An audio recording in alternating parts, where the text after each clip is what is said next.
a more literal interpretation, which is translates as will, will or determined effort, will or determined effort. And again, on the surface, we may just only relate to that as in terms of willpower. Like either I'm exerting willpower or I'm not. I mean, will only comes up when I'm trying to go on a diet, or will only comes up when, maybe someone's trying to do a set at a gym or something like that. Or maybe there's the will to win.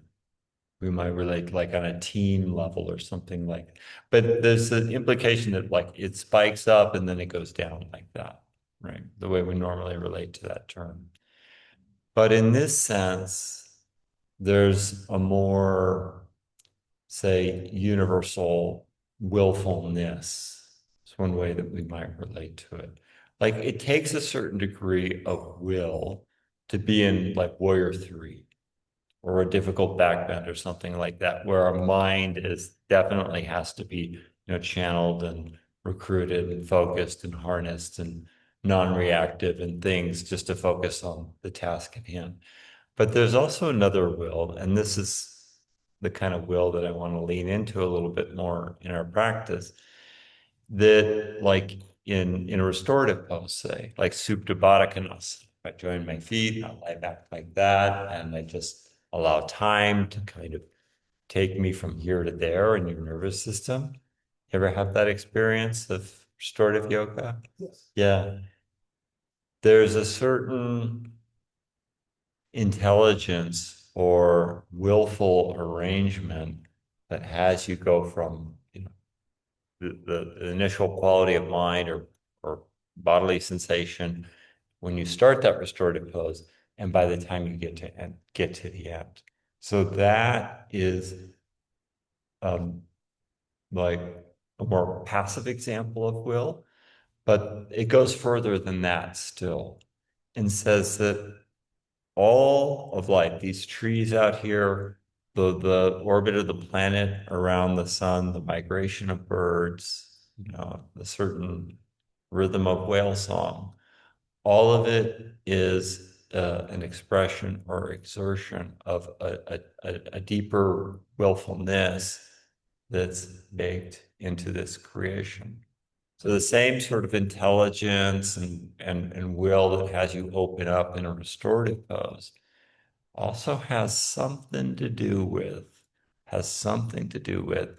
how the planet, the will of the planet orbiting the sun. They're not two separate phenomena. They share a certain currency of willfulness about them that is more universal. And the tantrics um, go a little further with that and define Icha Shakti, Kriya Shakti, Jnana Shakti. So Icha is that the energy of willfulness, and Jnana is the energy of knowledge, and Kriya is the energy of action. And similarly, you could go burrow into each of those terms and unpack some universal significance. Like, oh, this is echoing throughout the creation, this willfulness, this sense of knowledge or intelligence or activity is universal to the creation as well. From the most atomic scale to or subatomic scale to the great expanse of the universe, all of it is infused with Ichigyan Kriya Shaktis. And what I'd like to explore in our practice is will evidenced in our breathing, specifically breath retention, or the voice of will, or even competing will, say, starts to like there's a primal will in the breath retention space. It says you must breathe, and it's deeply woven into things like fear of death, right? And then there's something like your conscious mind that says, like, okay, can I rest a little bit more? Like maybe I'm making a few assumptions here. What if I wasn't panicking right now?